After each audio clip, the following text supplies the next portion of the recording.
You finally found a home. You made an offer or you're close to making an offer. And the lender calls and tells you and says, you're in the CAIVRS system. We can't originate your mortgage until you get out of CAIVRS.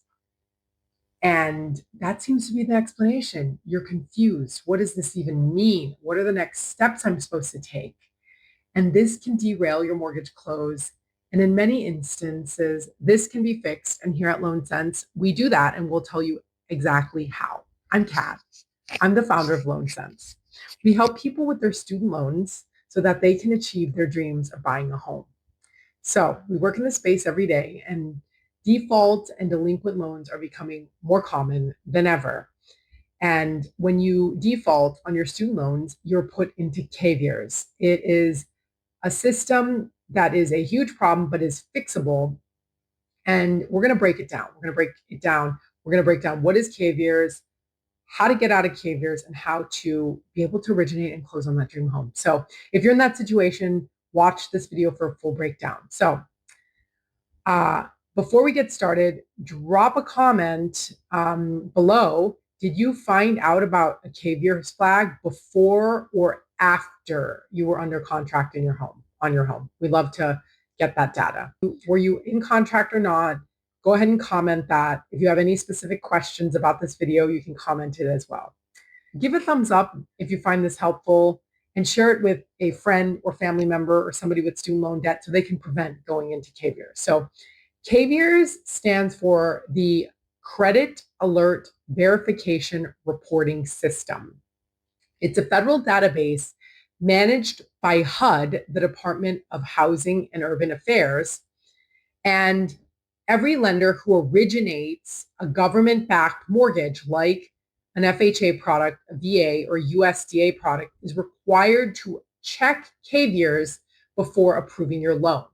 So here's what makes CAIVRS surprising. It does not show up on your credit report. You may see on Credit Karma or anywhere else that you check your credit that their student loans are just in pause payment. Most borrowers don't know that CAIVRS exists until they try to go get a mortgage loan or an SBA loan or something that is controlled and managed by the government, and they go towards underwriting, and underwriting has to run that, right? And then they find out you're in CAIVRS. And if you've defaulted on a federal loan, the Department of Education reports this default to CAIVRS, and this flag stays there until the default is resolved, and no government-backed loan or lender that provides such loan can move forward with your file until you are out of CAIVRS. So again, don't panic. That's just to tell you what CAIVRS is. So step one, what you're going to do is you're going to go to studentaid.gov because that's the source of truth, and you're going to log into FSAID and scroll down to my loan servicers. If your loans are in default and held by the Department of Education, they're likely to be assigned, maybe not to the default resolution group, but most likely to the default resolution group. There's a few other agencies that handle defaulted loans now because contracts are constantly renewing and information is constantly changing, but most people are assigned to the default resolution group. So the default resolution group, I'm going to provide their contact straight in this video below.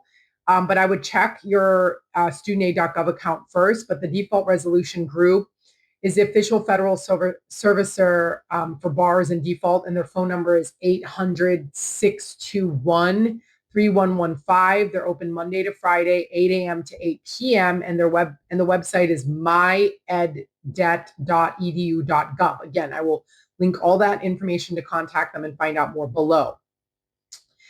Critical warning, though, that the default resolution group, they say they don't charge fees, but when you go into default, your loan there are fees put on your loan for going into default. They don't specifically charge a fee to work with them. I just want to clarify that.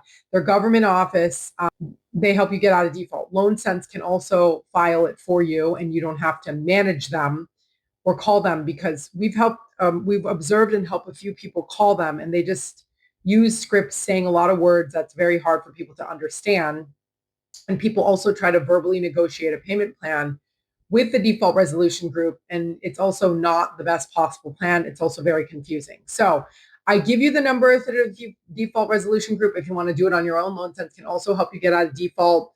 but we got to work with getting out of default in order to get you out of default, which gets you out of CAIVRS, which means that even if your credit isn't hit so horribly, you still need to get out of CAIVRS in order to close on an FHA loan. Okay, so I just wanted to mention that. So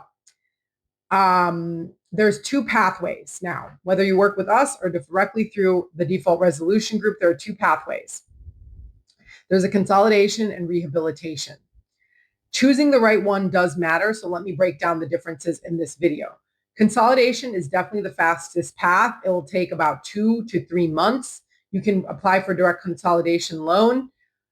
It pays off your defaulted loan and replaces it with a new loan. The default ends immediately, and CAIVRS typically clears within 30 to 60 days after the new loan is approved. Okay, that's consolidation.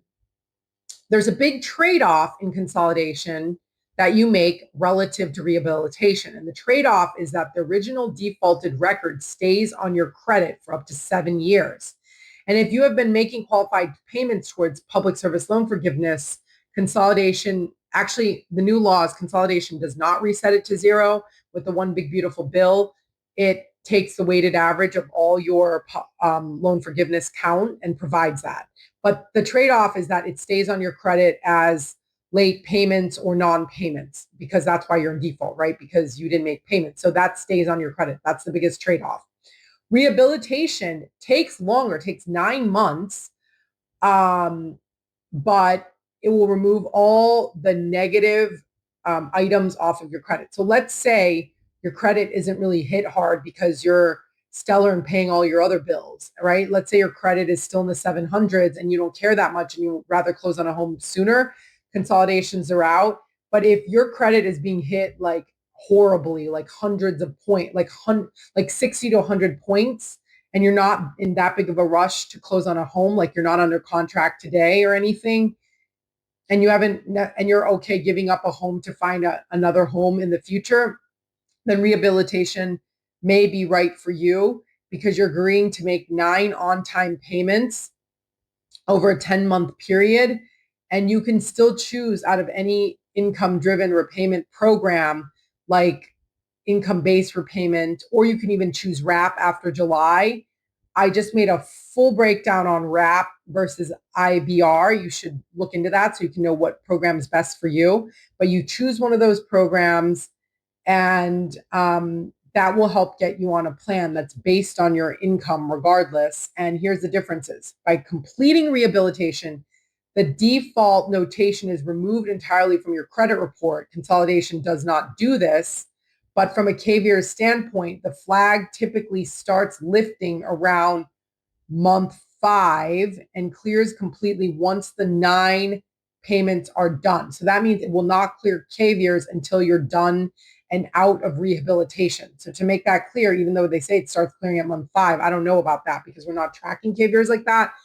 That's what some of my research has said, but don't count on it being cleared until you get out of rehabilitation. The bottom line is if you're under contract now and you want to close sooner, and the seller is willing to let you wait for your financing contingency to go through in 2 months, 3 months, or whatever consolidation takes, then consolidation is a path. If you're planning ahead and want to clear your credit report now because it's hitting your credit, then rehabilitation is likely the best bet for you. So to summarize, to exit default, you should definitely confirm your servicer.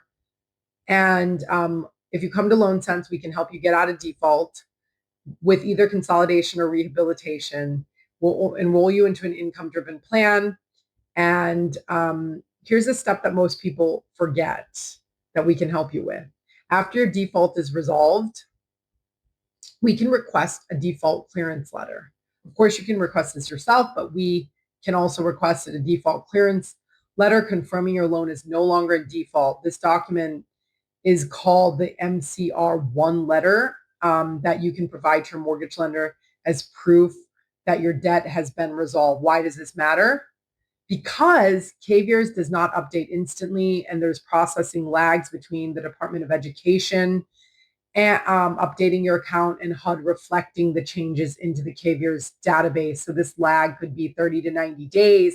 And this clearance letter gives you an ability to go and have concrete evidence that you have updated and done what's required to clear CAIVRS. So that helps expedite the process. And nonetheless, I would get it anyways because it's proof that you have gotten out of default. So it doesn't hurt to have more evidence than not enough. So confirm CAIVRS is cleared with your lender. If you can't check CAIVRS yourself. Only the lender can pull it. So once you have clearance and enough time has passed, you can still ask the lender to check CAIVRS. When the database comes back with no records, that means you're clear and your file can move forward. Nonetheless, get the letter, but it's always good to make sure you're cleared because if you go get any type of mortgage, refinance, SBA loans, etc. in the future, you really don't want to be in that system. So in summary, consolidation takes 4 to 12 weeks. They say it takes 8, but we've seen it take 12 weeks. All right. But you can count on around the 2-month mark and get the clearance letter so that you can clear CAIVRS ahead of it getting reported in 30 to 60 days. In rehabilitation, it's going to take 9 to 10 months. But CAIVRS will also take off the derogatory lates and missed payments on your credit. So I would definitely make sure that's done. So in closing, CAIVRS flag is not the end of your home ownership journey. It's a specific problem with a step-by-step solution that here at LoanSense we're versed in doing. And we can work directly with your mortgage lender to provide the documents to navigate this process.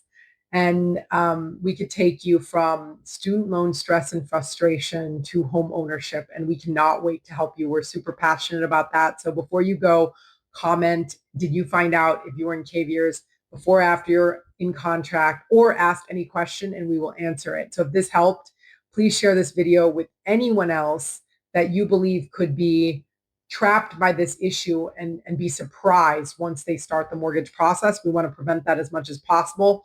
Again, we will link, the next video we link will be a testimonial of a client who we helped afford $150,000 more mortgage loan, more house, so that you can understand how we work closely with your mortgage lender to help you achieve your dreams of home ownership.